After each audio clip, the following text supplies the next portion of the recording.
Hi everyone. So to continue about toxic positivity, in my first video, I had also mentioned that say there was some problem with the food that you were eating. Now, if you are in a very polite relationship where you're not allowing the space for some kind of criticism or talk about what is wrong developing in between yourself or in your life, then what can happen is that is also a toxic positivity, because in denying the negative things that are happening in your life, you prevent the evolution also of the things that need to change. So, for example, when I said that, say, I had brought some sweets or some desserts or snacks to some place, and there was something wrong in the food that gave people stomach upset. Now, what is wrong in the food? Most of us think it's food poisoning from some bacterial or microbial contamination in the food. But what if it is more than simply bacterial contamination? What if it is fungal contamination? What if it is chemical contamination because some cross contamination happened with pesticides? What if it is chemical contamination because the local area's water is getting polluted, and that is indirectly impacting our water supply, which is then eventually impacting our food? Not directly, it is directly impacting your water supply, but how it is impacting your water supply depends on various mechanisms, some direct, some indirect mechanisms. So as a result, whatever is unfolding, if I don't have the authentic relationship where I can speak both positive things and I'm allowed to speak both negative things as well, and someone has the right capacity to perceive both the positive and negative of any word that is being expressed to them, then only real positivity will exist in a relationship. Then only real balance of understanding about whatever being said, being positive or negative, would be also understood. So if someone just says something, people can use that and have this mindset that if they are saying that this food is bad, they can think, why are they saying this food is bad? They can think, oh, this is this person's nature to criticize. But if you limit yourself to just thinking that someone is insulting you or someone's nature is to criticize you, you've not opened up to the possibility that the person who is saying something might actually be saying something valid about something going wrong there. And is it that just that person has to give you that validation that something is going wrong there? No. If you really want to discern whether the what this person is saying truly has some merit, if indeed say that sweet was or a snack was from a local shop of the of the person who ate it, and the person who observed it said that it is regarding some microbial contamination.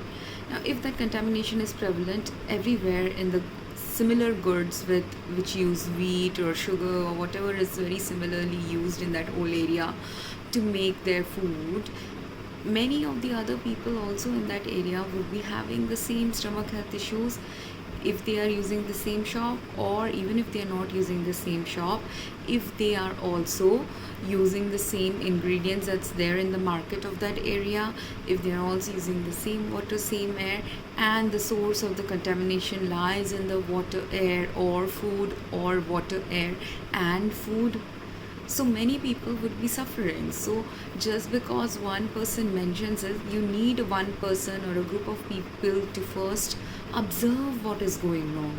When those people observe what is going wrong, sometimes if you are a thinker or you are a polite person and you know that this other person, if I tell them something, is not going to be open to the negative thing that might be said to them, you can't easily say it. You have to either develop strategies to say what is going wrong, or if you're not able to develop strategies, even if you say something that has gone wrong, the other person's perception is not there to that level where they understand that what has been said is for their own good and not as a criticism but as a way to improve and bring change to their way of life. That change won't happen. But then whose loss would it be? It would be the loss of the person who had the capacity to change something, who has been given the knowledge to change something. Now, what they have to do from their part is to use that knowledge and the capacity that they have to change to bring the change either individually or collectively. Now, if you are doing just individual level work, if your first level of work as in the ascension process is to awaken what are the individual things within me that is causing me to prevent listening to others or understanding their perspective or taking their perspective into consideration when I'm making a choice or decision, then you have to first do the individual level work. If you have already done an individual level work where you have balanced many things internally and you have a very good family life and you have a very structured and cohesive and loving family life, what then is your next step? If you've already mastered some things related to family life where you're cohesively existing together as a very good role model family, then you have to bring the next step in to outside of your family, to do those people you are working with, to those people you collaborate with for artwork or any other work that you do, to those people who are your social groups with whom, without whom, if they are not around you, also some unhappiness might arise with those people who may not be your friends, who may not be your social group, who may not be your family, but who might be simply random strangers or occasional acquaintances. Even with them, you can bring these change, because when it is a local problem with of multiple levels, local solutions of multiple levels are required and multiple people have to join together to fix it. You can't just fix your problems just being stuck and held together in your own thing. You have to expand the awareness, you have to expand the social circle who has to work on it collaboratively. And when it is a local problem, and it is a global problem, and it is a mass scale problem of many people doing the same thing wrong globally, because like how you can do the same thing right globally, you can also do the same thing wrong globally. Then globally everyone has to change and shift to what is a better, more soul aligned, life aligned, health aligned way of living. But you can't come back in alignment if positive and negative of any experience is not understood. You can't come in alignment if the risk and benefit of something that we thought was positive, when it has turned negative, has to be understood. Or when it was something that was neutral, you have to still understand what is its positive, what is its negative benefit, right? So toxic positivity impacts everything in our life, from our core nature to what is happening in nature, to what is happening within us, to what is happening outside of us. And the way to get out of toxic positivity is to bring true positivity in your life. True positivity is understanding that you may have some positive experiences, you may have negative experiences. Accepting that what you are seeing as negative may still have some positive in it, and accepting that what you see as positive may still have some negative in it. Also evolving from the positive and the negative that you have faced in your life. And you can't evolve from the positive and negative if you stay stuck in thinking that whatever I'm doing is positive, whatever others are doing is negative, or if you stay stuck that I'm just right, I know more, other people may not know the same thing that I know. Even someone who is a nature preserver, if he has learned or she has learned many things on how to preserve nature, conserve nature. Say, if your education about nature conservation came only from scientific texts of the last few years, you will not understand how originally nature was presented on earth. So you still don't have the knowledge of how originally nature was supposed to be on earth. That's why sometimes some knowledge doesn't come just in your scientific realm. The knowledge doesn't come just based on your observational thing.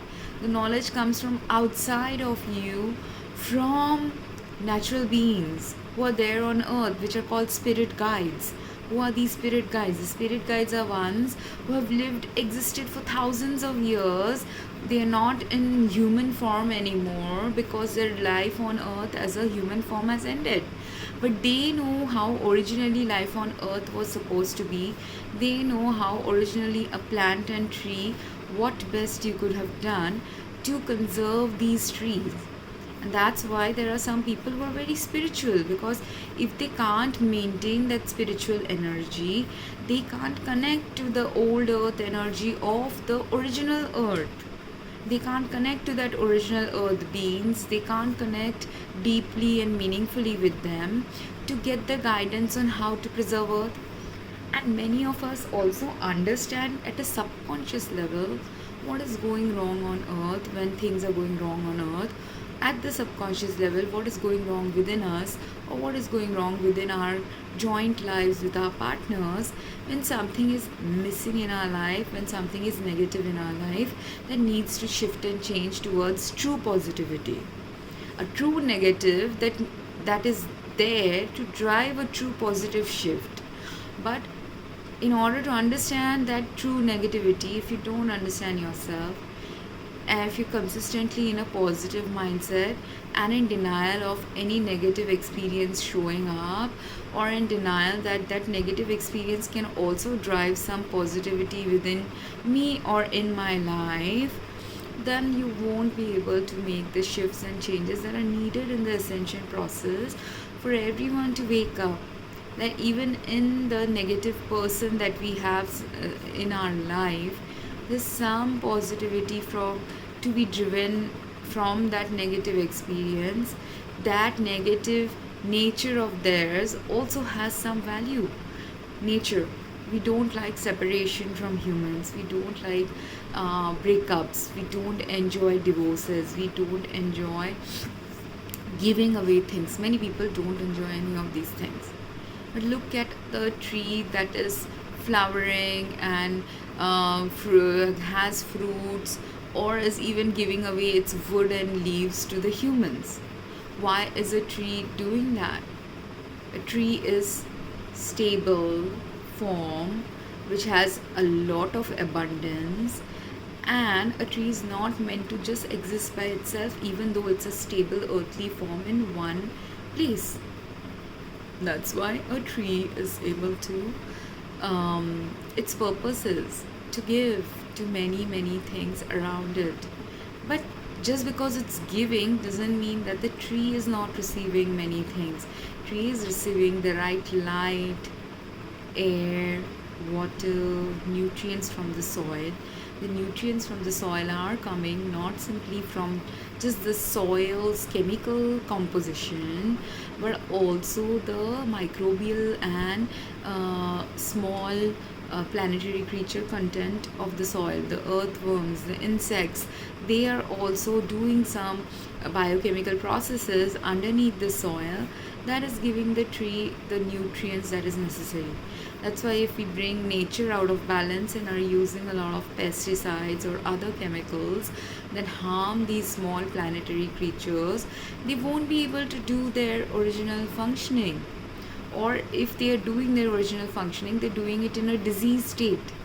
And like how humans, when they are diseased, when they have cancer, when they have other health organ damage or other health issues as a result of the same chemicals that are harming these smaller creatures, if humans are also deteriorating at that time, humans also don't have the capacity to function. When you have cancer or multi-level organ damage, you are not able to function well. Your body system starts shutting down because there are many things going wrong. There are a lot of things that need to be changed in your body for the cancer to not continue progressing, for the organ damage to not continue progressing, for the reversal of the cancer, for the reversal of the organ damage, which partly medications can help in some ways, but majorly the recovery of the body is done by the body and body's own internal systems trying to come back in balance when some chemical or biological or other factors have made the body out of balance. Now, toxic positivity is also thinking that if you take medicine, your health will improve, because medicine itself has its own positive effects of how it improves our biochemical functioning when it's supposed to do a positive function in our body.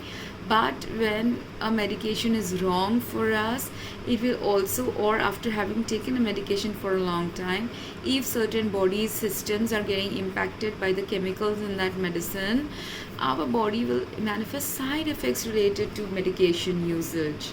Side effects that don't always come into play the first day you take the medicine, or the 10th day, or the first year, or the 5th year. It can come into play after 10 years of taking the medicine. There are also something called drug-drug interactions, drug-food interactions, where the medication, while it is passing through our body, while it's getting absorbed and eliminated also eventually, same medication is also interacting with food. If we eat food, even if we have eaten food 3 hours back, if our body's biological systems are shutting down because of some disease state, sometimes even though the normal average food processing time in our body is 3 to 4 hours, some people's bodies are so toxed out that as a result of the chemicals and the medicine and the food they are consuming, everything might be stuck in their stomach for longer time than normally it should stay stuck. And because of that thing itself, some chemical processes can get distorted, the food might not get absorbed properly, the drug and food might mix and mingle together to prevent absorption of the drug and food can mix and mingle together, and after getting absorbed, both of them can enhance each other's effects to cause a greater effect, which sometimes even the greater effects, which is like toxic positivity, will harm your body. Like sometimes when, if you have seen, sometimes like every one of us loves being loved by our loved ones, but in relationships, when women are too intense on their partner emotionally, some partners run away from it. Or when men are too intense sexually on their partners, women run away from it. There could be vice versa interactions too. But there are certain relationships people might have had in their past which let them realize that this intensity that I'm feeling is too much intensity, too much fire in that relationship of some form that they are not able to process internally or accept internally. Why? Sometimes it's because they're not ready to accept it, they don't understand or value that intensity or its purpose. But sometimes it's because it's your core nature to not be that intense and not accept that level of intensity from someone at that point of time. And if you are like that at that point of time, any kind of intensity that is not good for you emotionally or physically, you will not enjoy. And people might think, oh, the way I am behaving sexually is the right way because there have been many other partners who've enjoyed that sexual intensity. But if this particular partner doesn't enjoy it, does that mean this particular partner is wrong? Or does it simply mean this person is wrong for the person who loves to have an intense experience while interacting sexually with their partner? So here you have to understand that two people are not compatible with each other. Can you understand that if both people or at least one person doesn't voice out that this is not the direction in which I want to go? Now, if this person values this person, or what he was doing was truly like something like not very respectful of a partner, then he or she, then they can change it. But if what they are doing is their core inherent nature that they can't change, or even if they change it a little bit, it's still too intense for this partner, be it in the way they give love, be it in the way they show love, be it in the way they express love verbally, whatever way they are expressing themselves, if this partner is not able to accept it, then also, even if they are toning it down, they are bringing peace and respect in the way they can perceive, if it's not the same as how this person perceives it, again they can't have a good relationship, and they can continue not saying to each other what is making them uncomfortable. They can continue doing things that makes the other person uncomfortable, but will that make the relationship a quality relationship? It will maybe be a long-term relationship, but it can't be a quality relationship. You can still have love for each other, but it's not the right functional love for each other. Many people say they love trees and plants. But if you and we are gravitating also towards trees and plants and nature when we want to relax, when we want to get fresh air, when we want to eat fresh food. People want organic farming, people want clean foods. But because of our fear of the insects that bite us or the rodents that have in the past evolutionarily caused some diseases, that inherent fear of these smaller creatures has made humans lose sight of the purpose of these smaller creatures' existence on earth. As a result, even though people who value trees, if they continue spraying chemicals in their home environment where they store the food, or the environment where they cook the food, or the environment where they're farming, if they're just doing, or someone has done organic farming, but the farmer is afraid that the rodent will go and eat its food, the farmer might, after organic farming, also use chemicals to while storage, because those laws haven't changed, and their perception of what is wrong with pesticides, if they don't have, they will continue using pesticides, not realizing why pesticides have been banned.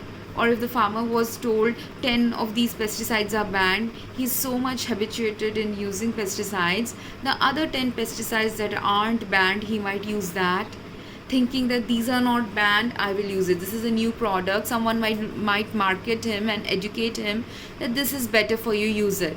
It is better in what way? It is better in maybe giving them 10 kgs of something, when maybe if the rodents had eaten, he would have gotten 9 kgs of something. But if he had got that 9 kgs of something, those rodents who had eaten the other 1 kg, they could, and other insects, if they had eaten the 1 kg, they could have eaten it to actually get some food for themselves. But while they're eating something, if they being smaller animals, will have more intuitive senses. They, having more intuitive senses, also know which fruit is rotten, which plant is rotten, which tree is rotting.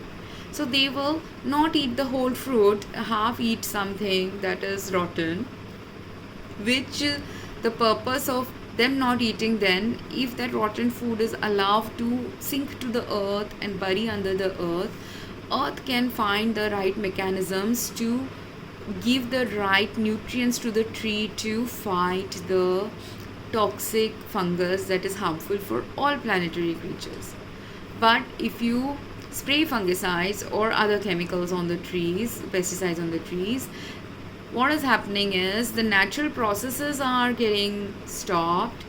You are allowing some existence of more toxic versions of pests and funguses to manifest. You're also causing the same things that are causing these smaller creatures to die, also actually starts causing trees functional systems to die. So the quality of food also, that even that 9 kg or 10 kg of food that you are getting as a result of using chemicals will not be as high quality, because the plant is diseased, it is struggling, or it has got allergies. I have got multiple allergies currently in my body, where every time some chemical in the water is there and I have been exposed to that water for a long time by drinking it or bathing in it, my skin is starting to dry up, because water can cool it, but the water is polluted, so the water is irritating my skin again and again and again. And as the water is irritating my skin, I'm getting all this horrible looking skin right now today, because in the last few days the water has been really bad. The food that has been cooked in this water also is, then that's why bad. So overall I'm getting a bad allergic reaction as a result. But because I'm getting an allergic reaction, I am also sometimes feeling very sick, lethargic, not able to function, because the tree will also do that. Then if say I have many things to give to the world, if I can speak for long hours, and I used to be able to speak for, I used to work as a pharmacist for 12 hours a day, at least in those 12 hours, at least minimum 10 to 11 hours I was constantly on the phone or talking to a patient, speaking. Every single moment of my life included speech for at least 10 to 12 hours of a day when I was working. There were other days when I didn't speak because I didn't have family to interact with, or I didn't call as much as maybe I could have called them. I would call them occasionally, once a month, once in a few months. But there were many spaces where I didn't speak. But that was balancing me. Some days I'm speaking a lot, some days I'm not speaking. But this long ability to speak for 10, 12 hours has gone away right now in my health because I'm sick from many things. And my lungs, even though long time back they were used to speaking for 10, 12 hours, 8, 10 years back I could do that. Even sometimes currently when my health is good I can speak for 3, 4 hours continuously. But when my health is deteriorating, after 15, 20 minutes or 30 minutes my speech is waning. I'm not able to speak, so I'm not able to do the same quality work that I was doing 10 years back, 5 years back, or even some days right now when some good things are happening with me. So like that with the tree also, that starts happening when the pollution continues to keep increasing in its life. It may not be able to verbalize it, but its quality of the products are getting impacted. I buy sometimes naturopathic aromatic oils or plant-based oils for even cooking. Now cooking oils, because they are usually refined, they are pure, but the plant-based oils sometimes may not be refined, as because of which whatever extracted oil from a plant was used in an aromatherapy oil, like it can be a eucalyptus oil, it can be peppermint oil, it can be sandalwood oil, whatever is the original source of the plant from which that oil came, they are not of as strong scent, also soothing scent also, and sometimes I've even found them smelling really foul.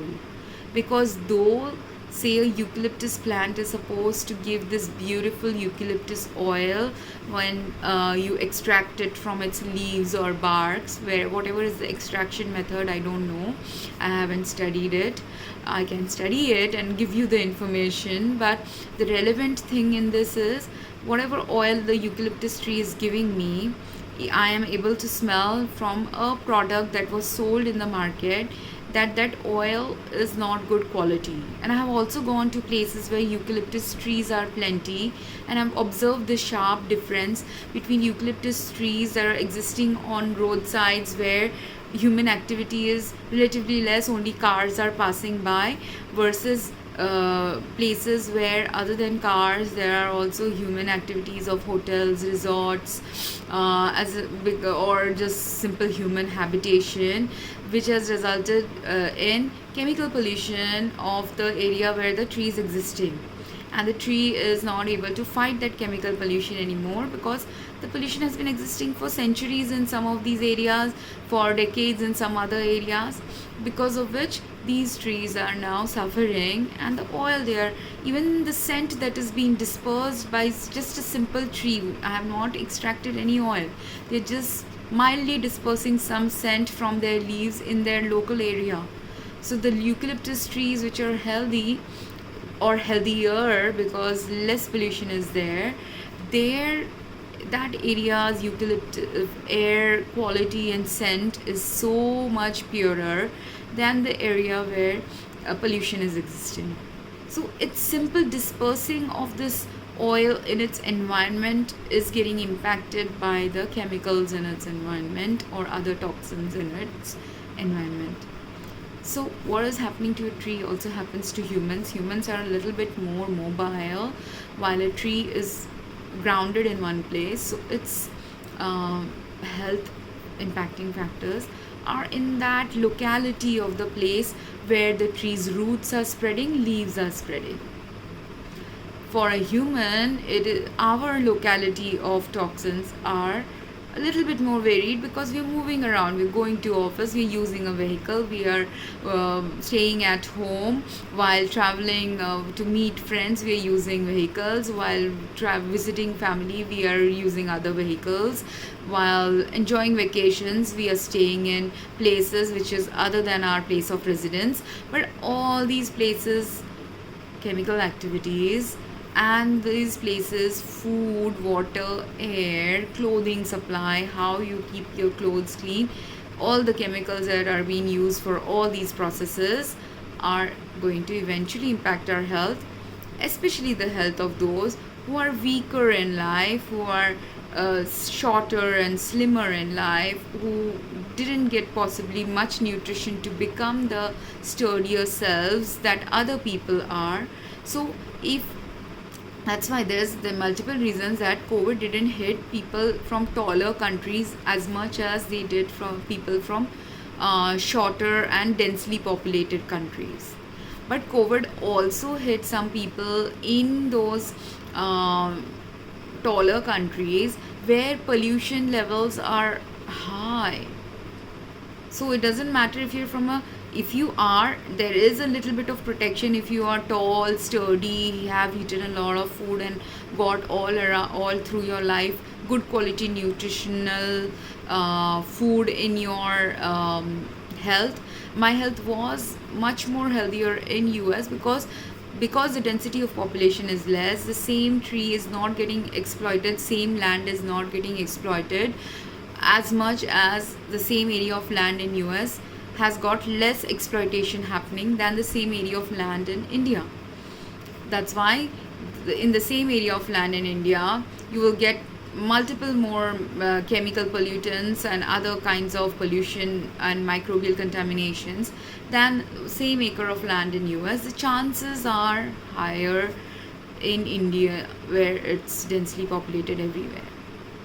But while the chances are lower in US, if in that same area, if I'm comparing two US and Indian cities where density of population is same, again the chances of their chemical contaminations and their impact on health might be very similar. These are studies people have to do. But say I am the one who's observing it, I can start writing studies on it or something, or someone listening to this video can start doing a study in it. But if they stay in a toxic positivity mindset, that what I know is better, this person can't give me extra information, be it about spiritual thing, be it about earthly life thing, because their degrees are lesser than mine, or whatever the reasons they want to ascribe for denying what I am saying. Is that a toxic positivity, or is that true positivity, true negativity? Because there's true negativity, true positivity. True negativity is denying something that seems inauthentic, that is not based on some even observational things. But true positivity means to accept that even from observational studies you can get many things. And there are observational studies always done in pharmacy after a medicine has been released in the market. What is happening is an observational study post marketing of a drug. Whereas in hospitals, when patients are dying, that is also observational study of patient's death, not a research study done. Sometimes you can do a research study that way also. You can track a patient for 10-20 years to track how the medication went impacted their health. You can do that. That's expensive. That's why some observational studies are also needed. Not just expensive tracking a patient for 10-20 years, observational studies are also needed to find the immediate impact and urgent impact, and something that is an emergency situations impact, where when you're observing something about an emergency, when say a fire is occurring in a building, do you need the information of the person who's seeing the fire to put down the fire, or do you need to think and contemplate that whether this person is giving me the right information? Even if say someone made a prank call about fire in an area, can a person who is trying to douse the fire ignore the fire just because they think this person is joking? Or does the fireman also still have to investigate even if someone was joking? And is there also a possibility that there was a fire, someone complained about it, but while the firemen were coming to that area, if some local people saw it, should they just twiddle their thumb and wait for the firemen to come and stop the fire? Or should they have the quality within them to understand the danger that if this fire spreads, if it is burning down one building of a neighbor, it can burn down everyone else's building as well, And so until the fireman comes, we have to take measures to bring down the fire. So should they take some action to bring down that fire, right?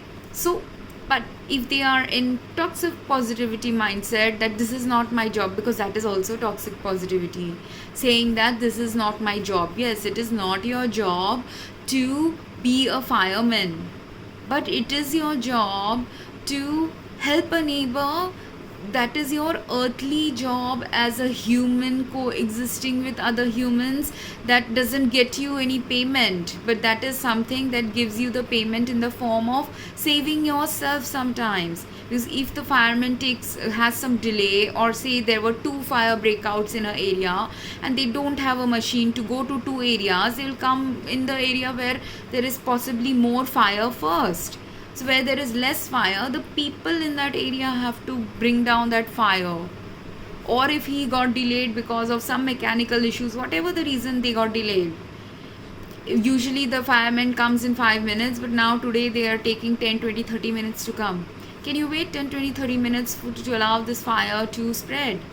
No. So in that case, do you have to have your own internal mechanisms also be attuned to the fear that is needed for you to be motivated to do this work?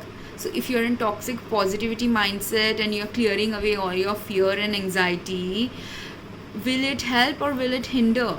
So is there a purpose to fear and anxiety or even anger? You're angry that why was that person callous about their home that led to this fire? Do you need that anger? And that anger needs to be, do you need to show it when the fire is burning? No, you have to show it after the fire has cooled down, to ask the person, what did you do that led to this? In that anger also, if you ask, it is a relevant question to ask, because what if that person didn't do anything wrong? There was something else going on in that area that automatically caused this fire to arise from something that people in that area need to learn about. Because chemical pollutants in your water, if that water is toxic, will cause fire to manifest. In my home one time this had happened, and I didn't realize at that time why it had happened. Now I'm realizing it when I got the awareness of it. One time, I'm a very sloppy cook, so I sometimes don't cook that mindfully, and sometimes if I am using a utensil that is not right for the for sitting, it doesn't sit well on my stove, that utensil can tip a little. So if the utensil tips, what has happened sometimes is, if I'm frying something and the utensil has tipped, I hadn't been careful in holding the utensil, or the way in which I was frying caused the utensil to tip, because the balance is not right on the stove. Because of that, and in India it's gas stoves, we don't have the electric stoves. In the gas stove, on the gas, when some oil gets poured from the frying because of the tipping, that oil will enhance the fire. So any kind of oil can enhance a fire. Now, not just any kind of oil, there are also certain chemicals that can enhance a fire. So if those kind of chemicals that can enhance a fire, be it some kind of a oil, be it some kind of a chemical that enhances a fire, is also present in your home water supply, can it also cause the fire to increase rather than decrease, right? What happened to me one time, I was not frying anything, I was just cooking something in a water based soupy thing was being cooked, and when that vessel had tipped, that water, that a little bit of water fell on the fire, and that fire expanded, and to make that expanded fire, to control that, and there was some oil possibly in my food also, so the fire had expanded. It was not simply water, because Indian cooking also uses a little bit of oil, so oil also had fallen on it, and it caused the gas flames to, from this minor level, to expand like this. I got scared. I immediately went and took some water from the tap to pour on it, and as soon as I poured water on it, it expanded further, It didn't expand like this, otherwise it would have caused a lot of fire. It was a mild level fire. It expanded a little. I poured water, it expanded a little bit more, and I got scared. Then I used some piece of cloth, like how in fire rescue safety things they show that you wrap around a blanket on a person to prevent the fire from spreading on their body. Likewise, if you have a thick piece of cloth and you pat down the fire, it can, if the cloth is not contaminated and it's clean, it will pat down the fire, so which it allowed the fire to go down. But if I and the fire didn't spread, thankfully. But if that why did that water cause this fire to escalate more? Water should have allowed the fire to douse, but it didn't douse because water had some chemicals, had some pesticides possibly, which use usually a oil based solvent like kerosene. And kerosene, what is kerosene? Kerosene can enhance fire. In olden days, we used to have in India kerosene stoves, which were used for cooking by poor people or low income people or single people, because kerosene was given very freely to many, subsidized in a subsidized rate to many people. So kerosene increases the fire. So if that kerosene based pesticides are being sprayed everywhere, or even simple kerosene is being sprayed as a pest control mechanism, even that kerosene can eventually have penetrated your underground water supply, eventually have come into your pipelines to be present in the water of your homes. And that pesticide laced water or kerosene laced water or any other chemical also that might have contaminated this water, that all those chemicals together are not able to douse this fire. Same way, if that cloth that I'm using to douse it, that was a new piece of cloth or not as often washed piece of cloth, so it hadn't already accumulated some of the water contaminants in it. Because if your water supply is contaminated, like how it's impacting my body and giving me skin irritation from some previous exposure, I didn't take a bath right now, but the impact of the water exposure is happening right now a few hours later. Same way, if every day you are washing a piece of clothing in contaminated water which has this kerosene, pesticide or other chemicals that are flammable, then that piece of cloth is also accumulating layer by layer a little bit of that chemical in it, because you don't have any clean water anymore, and that polluted water is going to keep adding layers of chemicals on a piece of cloth. And a piece of cloth is an inanimate object, so it is not going to clear away anything. It will continue resting on its surface.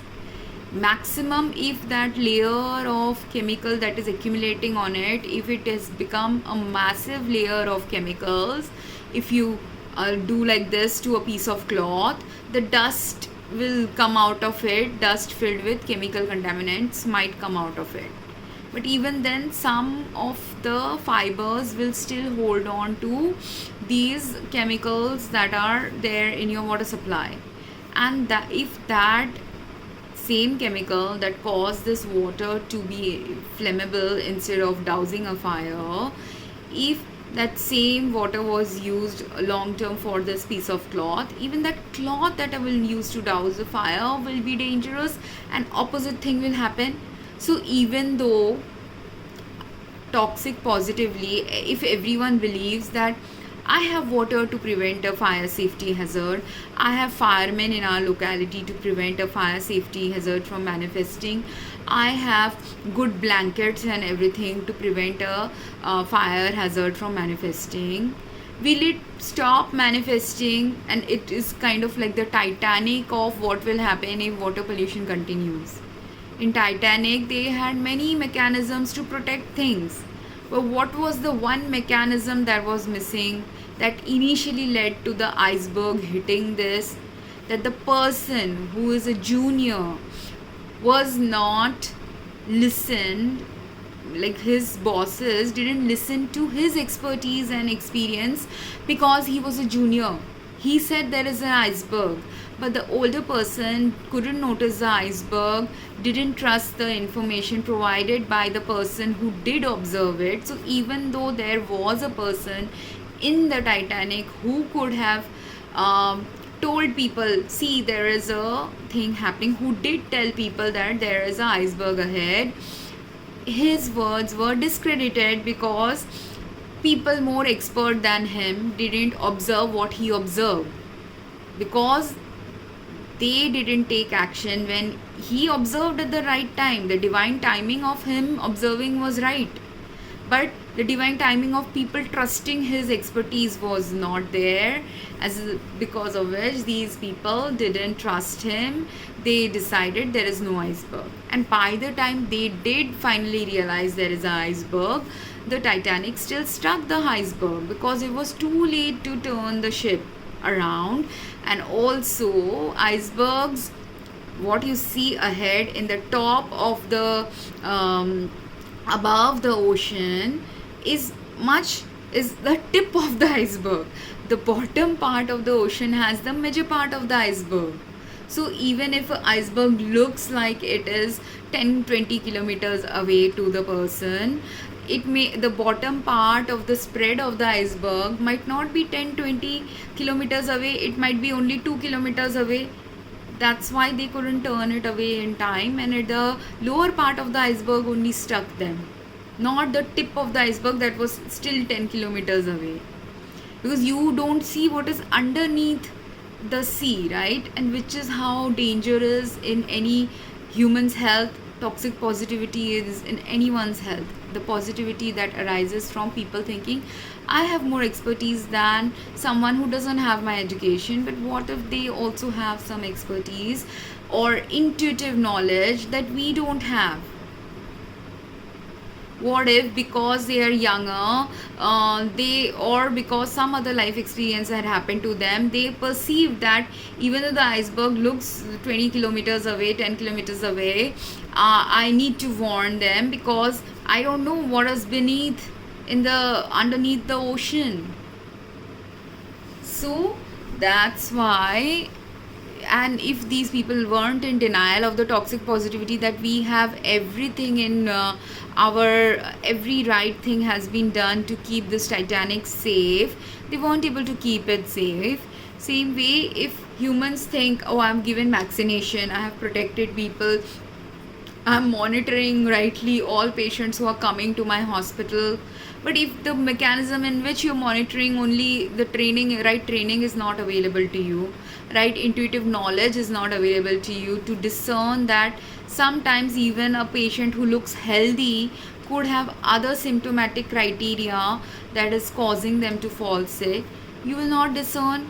And you don't need to be intuitive or have the education only as a doctor or only as a technician to gauge which patient is healthy, which patient is unhealthy.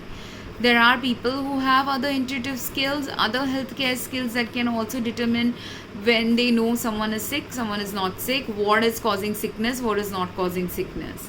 But if you deny their skills, that is also toxic positivity, that we are only accepting the skills of 1% of population or certain percentage of population and denying the skills of the others, or denying the intuition and other knowledge of others.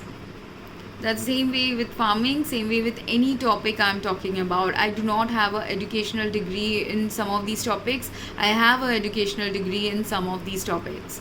But what I have more is life experience. Not just life experience, I am an observational oriented person.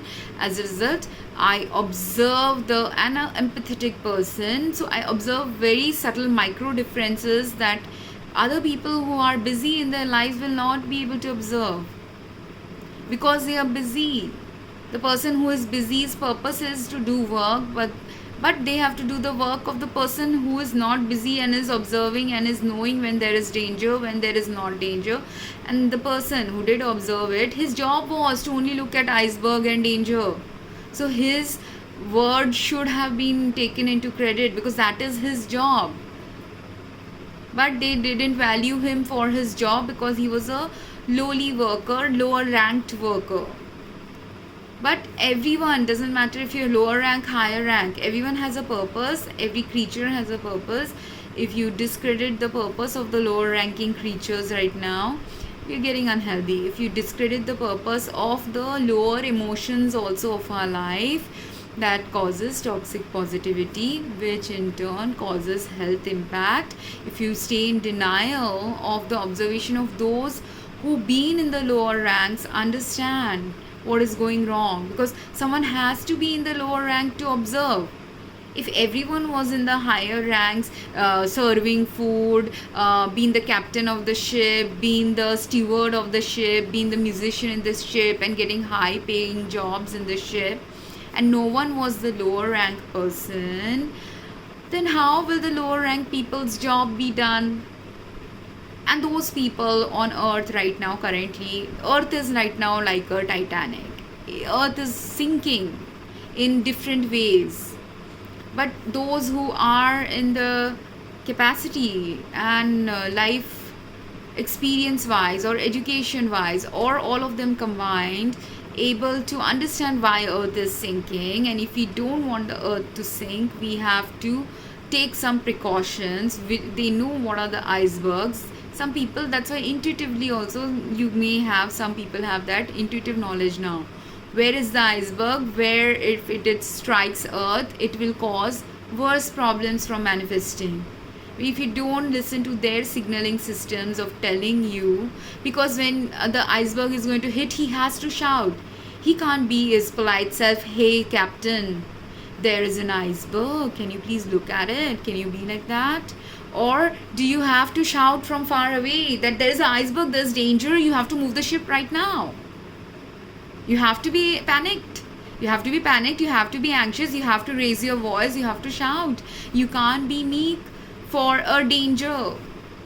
While meekness is acceptable 99% of his job, he has to be meek and polite to his superiors.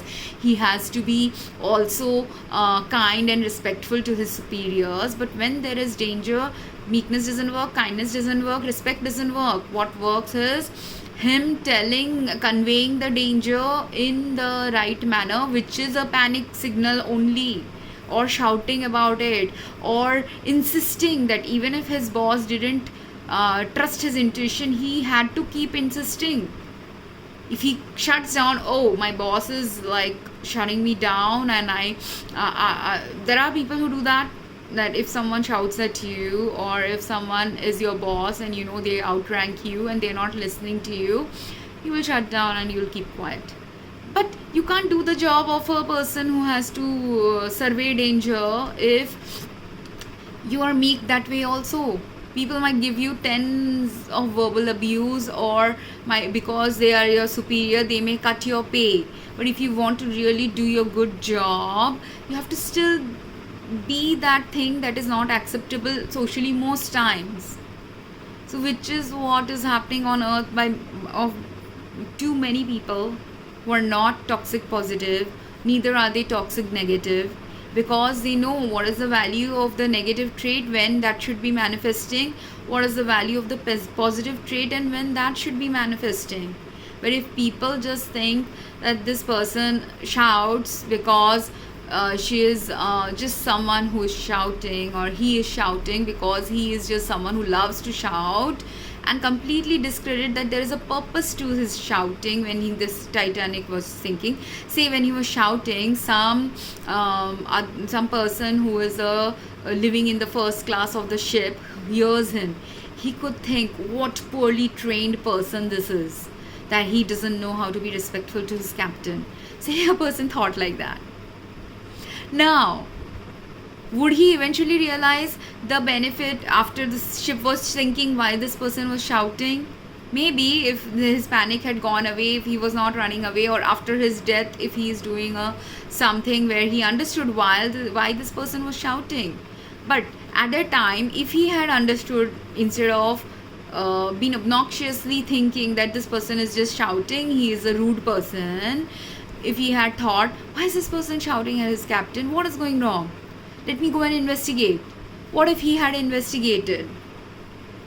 Maybe something else could have happened. Maybe that person had knowledge that could have also helped the captain in realizing that this you need to steer the ship away, right?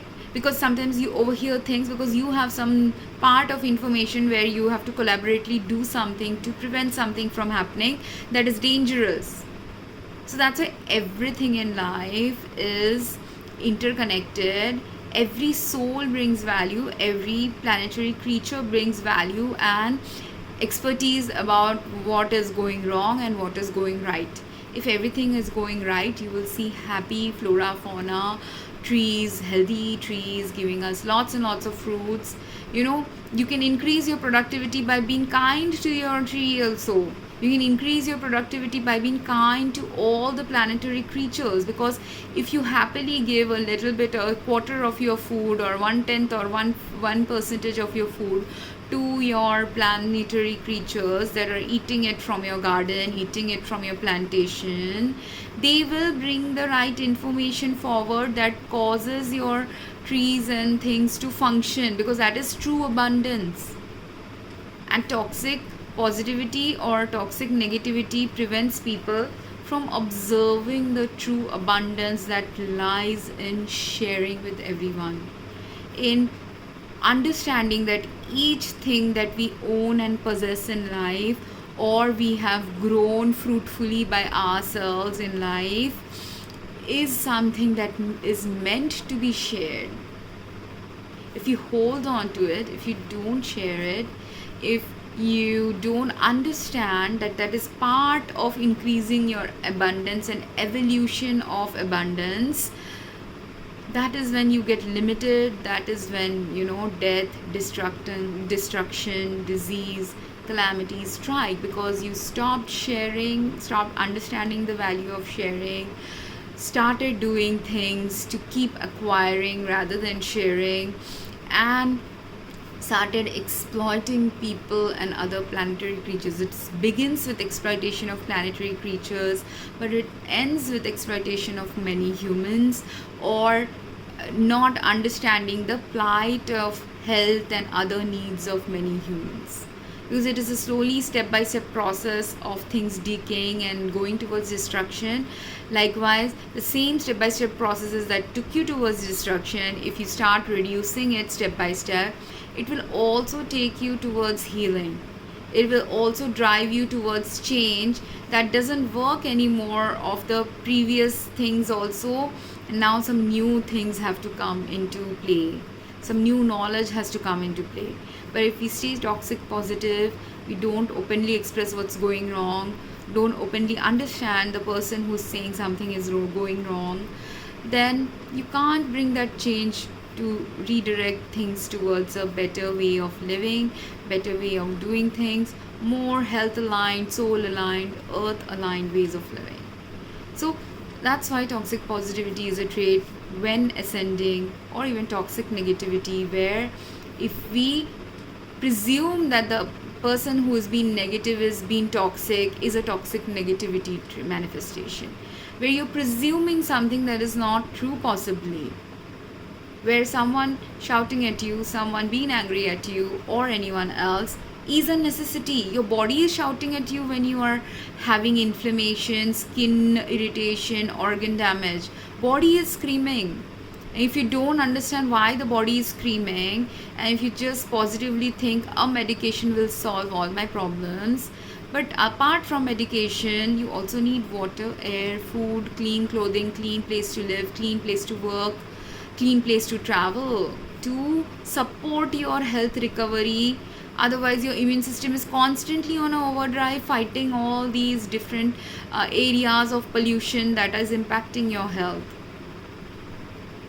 But if you're in denial of what are the different things that are impacting my health, and I positively, toxically just hold on to the belief that only one thing is wrong with me, and that one thing, 1 or 2 medicines will fix.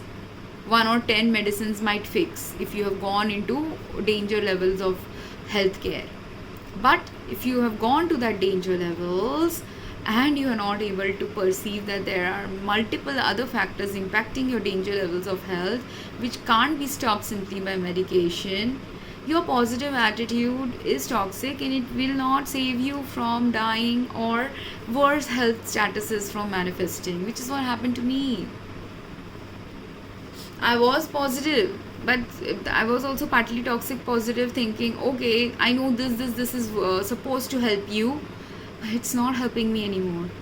That's when I released everything. I released toxic positivity. I'm trying to release some of my negativity, because I do have some negative traits more than positive traits. But if I didn't have those negative traits, I wouldn't understand what toxic positivity is more. And someone who has positive traits will understand what is toxic negativity and what is true negativity that needs to drive change more.